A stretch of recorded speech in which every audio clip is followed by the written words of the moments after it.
El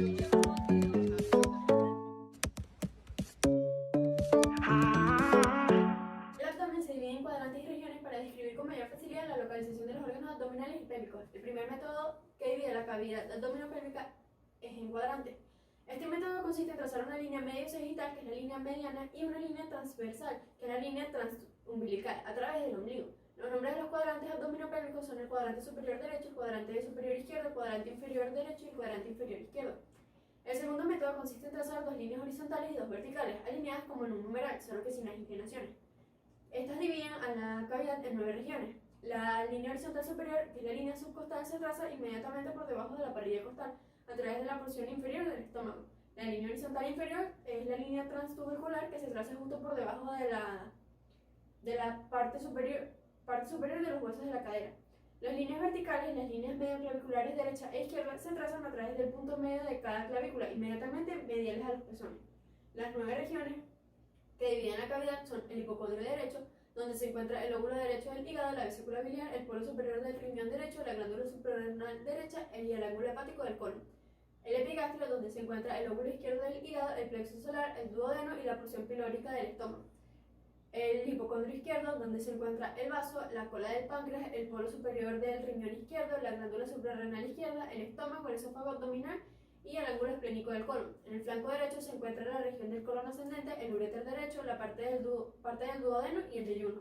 En el mesogastrio o región periumbilical está la región del epiplón, el mesenterio, el yeyuno, el ilium, el colon transverso y las asas delgadas. En el flanco izquierdo está el colon descendente, el uréter izquierdo y las asas delgadas. En la fosa ilíaca derecha se halla el ciego, el apéndice secal, el ovario y las trompas de falopio derecha y el cordón espermático derecho. En el epigastrio se encuentra la vejiga urinaria, el útero y las asas delgadas. Y en la fosa ilíaca izquierda se encuentra el colon sigmoideo, el ovario y la trompa de falopio izquierda y el cordón espermático izquierdo. El abdomen agudo es un síndrome de origen múltiple caracterizado por un dolor abdominal intenso y de compromiso del estado general del paciente, que hace considerar la posibilidad de una acción terapéutica de emergencia por existir el riesgo inminente para la vida del paciente. El dolor se define como una experiencia localizada y desagradable, que refleja la existencia de un daño tisular presente o inmediato. Para su evaluación se requiere el conocimiento de los posibles mecanismos responsables del dolor, entidades clínicas implicadas para su etiopatogenia, los patrones típicos de presentación y también las causas inusuales o factores que con frecuencia conducen a un error. El abdomen agudo se divide en dos tipos, que son el abdomen agudo médico, que se define como un síndrome clínico con dolor abdominal de causa desconocida, que tiene menos de una semana de evolución y que se resuelve con un tratamiento médico, y el abdomen quirúrgico, que es un síndrome acompañado de dolor abdominal, de ser visceral o peritoneal, de aparición brusca, gradual o lenta, que requiere de tratamiento clínico temprano y quirúrgico. Puede ser de origen inflamatorio como apendicitis, colecistitis y diverticulitis, perforativo como una perforación de una úlcera péptica o perforación del intestino, obstructivo por oclusión del intestino delgado o colon y o hemorrágico por un traumatismo o un embarazo ectópico.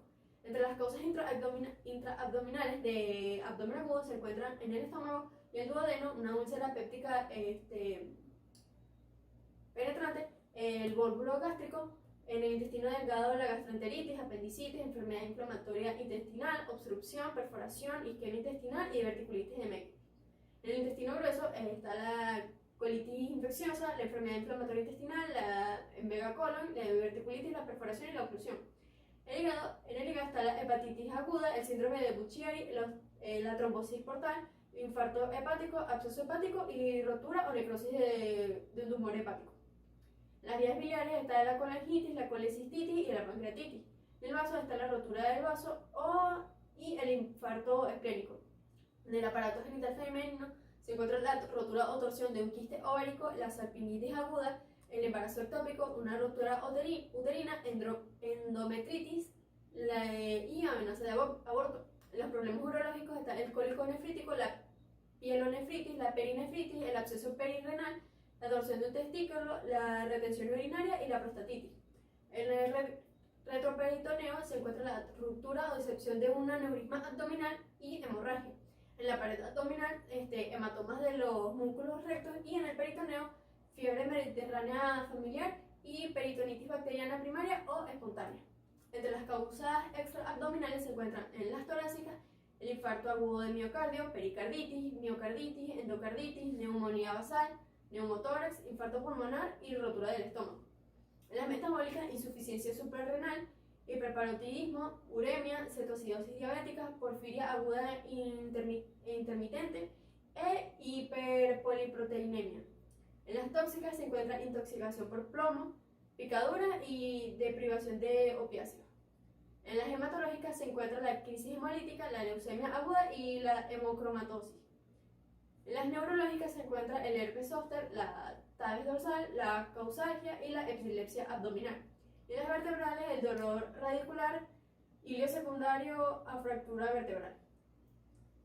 El dolor abdominal es de tres tipos: visceral, somático y referido. El dolor visceral se origina por el estímulo del peritoneo visceral a través de los subreceptores y es transmitido por la vía simpática a las astas dorsales de la médula y de allí a los centros nerviosos superiores.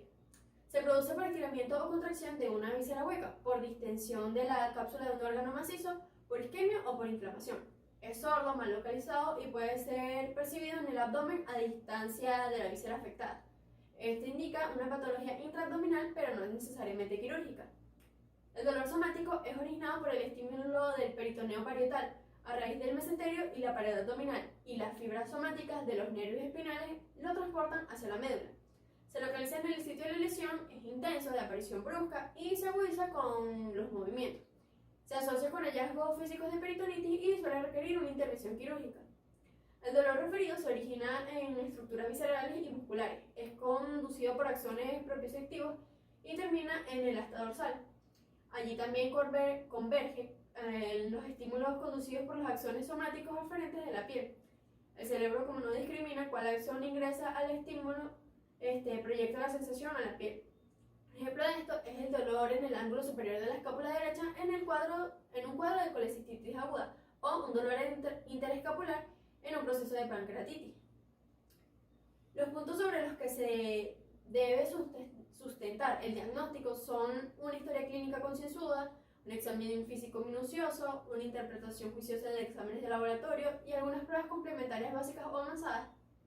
Y otras claves que podrían servir son el valor de la observación, la experiencia acumulada y el conocimiento de las etiologías más frecuentes. La semiología del dolor, en el dolor de origen visceral, tiende a localizarse de acuerdo con el origen embriológico del órgano afectado. Así, la afectación de órganos situados desde la boca hasta la porción proximal del intestino causa dolor en el abdomen superior. Los órganos localizados desde el duodeno proximal hasta el colon transverso medio causan dolor en la región periumbilical, y los localizados entre el colon transverso distal y el recto producen dolor en el abdomen inferior. Se debe considerar que en el abdomen superior, el dolor localizado en el cuadrante superior derecho suele tener su origen en procesos hepatobiliares y otros como el infarto agudo de miocardio, la neumonía del lóbulo inferior derecho del pulmón y la embolia del lado derecho del pulmón. El dolor centrado en el epigastrio suele sugerir una enfermedad con relación al ácido o pancreática. En cambio, el dolor localizado en el hipocondrio izquierdo sugiere una enfermedad pancreática o infarto esplénico. Entre las causas comunes de abdomen agudo ordenadas por la localización en donde predomina el dolor, se encuentra en el hipocondrio derecho la hepatitis, colecistitis, colangitis, pancreatitis, síndrome de Buchiari, neumonía con empiema pleural, abscesos subdiafragmáticos y embolia pulmonar. En el epigastrio, una úlcera gastroduodenal, la enfermedad por reflujo gastroesofágico, gastritis aguda, pancreatitis aguda, infarto agudo del miocardio, pericarditis y rotura de un aneurisma de aorta. En el hipocondrio izquierdo, el absceso esplénico, infarto esplénico, gastritis aguda, úlcera gastroduodenal con penetración, pancreatitis, rotura del vaso, infarto esplénico, neumonía con empiema pleural y embolia pulmonar.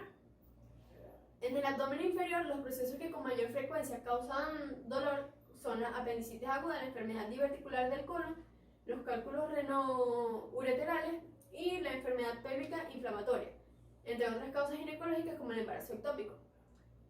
En el cuadrante periumbilical se encuentra la apendicitis aguda en fase inicial, la gastroenteritis, la obstrucción intestinal y la rotura de un aneurisma de aorta abdominal. En la fosa ilíaca derecha se encuentra la apendicitis, salpingitis, endometriosis, embarazo ectópico, torsión de ovario, rotura de un quiste ovárico, hernia inguinal, nefrolitiasis. enfermedad inflamatoria intestinal, linfadenitis mesentérica e ileocecitis por Yersinia. En la fosa ilíaca izquierda se encuentra la diverticulitis aguda, colitis isquémica, salpingitis, endometriosis, embarazo ectópico, torsión del ovario, rotura del quiste ovárico, hernia inguinal, nefrolitiasis, enfermedad por inflamación intestinal y el síndrome de intestino irritable. El dolor abdominal difuso, a diferencia de los anteriores, por la localización difusa del dolor, se consideran entidades que comprometen la vida del enfermo, como la isquemia mesentérica aguda. Otras entidades menos graves pueden originar un dolor abdominal difuso, incluyendo la propia gastroenteritis y una diversidad de enfermedades endocrinometabólicas o sistemáticas de dolor abdominal.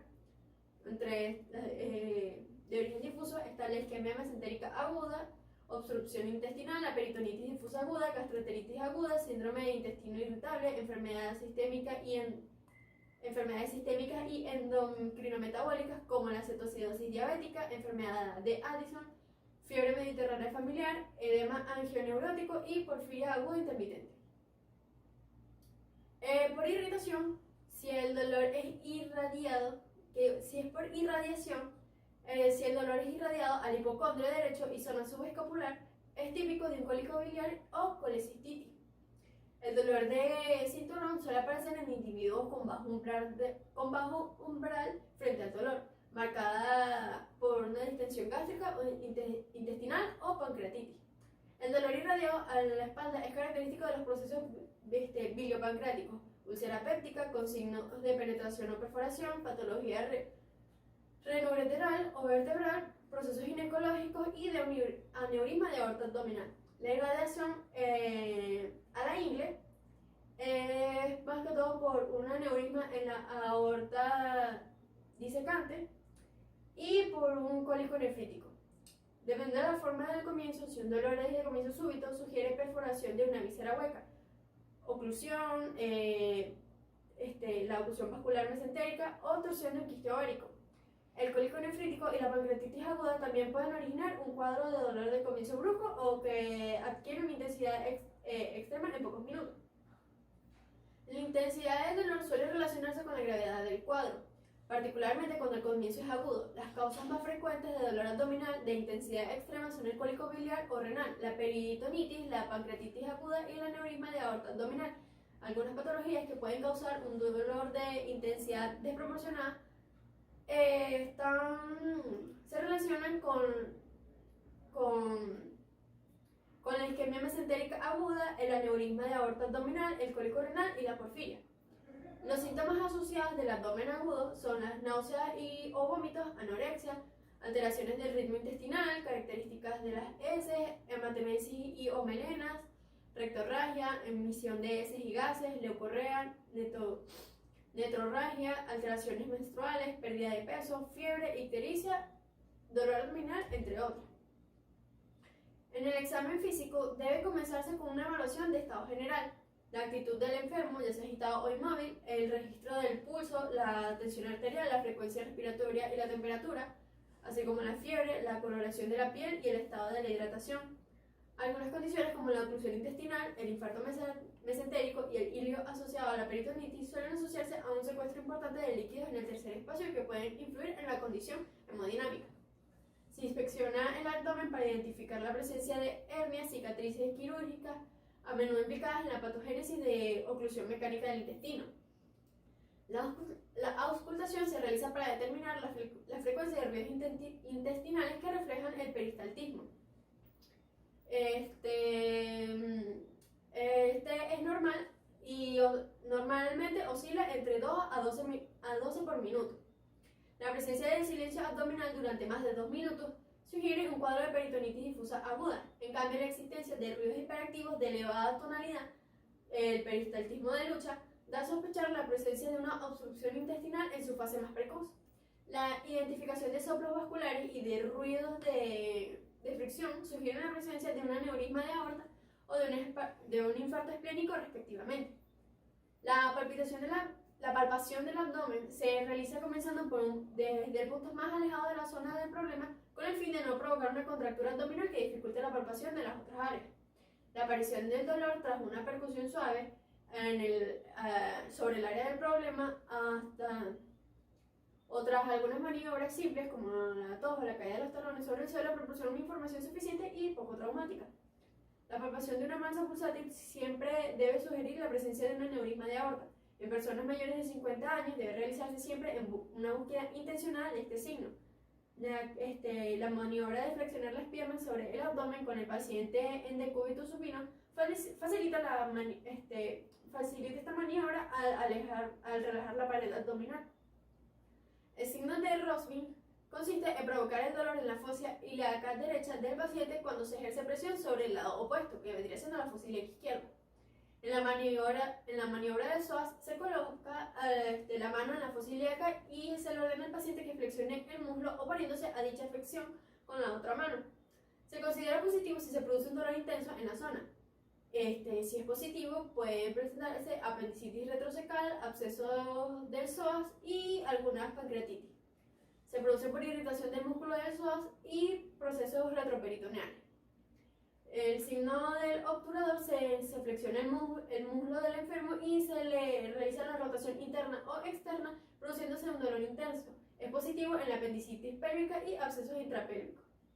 La maniobra de Murphy consiste en que el paciente, si interrumpe bruscamente su inspiración, mientras que el explorador está palpando el hipocondrio derecho, es positiva.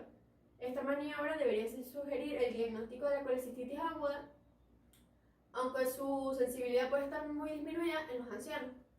La maniobra de Canet consiste en palpar la región abdominal afectada por el dolor, frecuentemente el hipocondrio o la fosa ilíaca derecha, a la vez que se invita al paciente a contraer la prensa abdominal incorporándose sobre la cama sin apoyarse con las manos.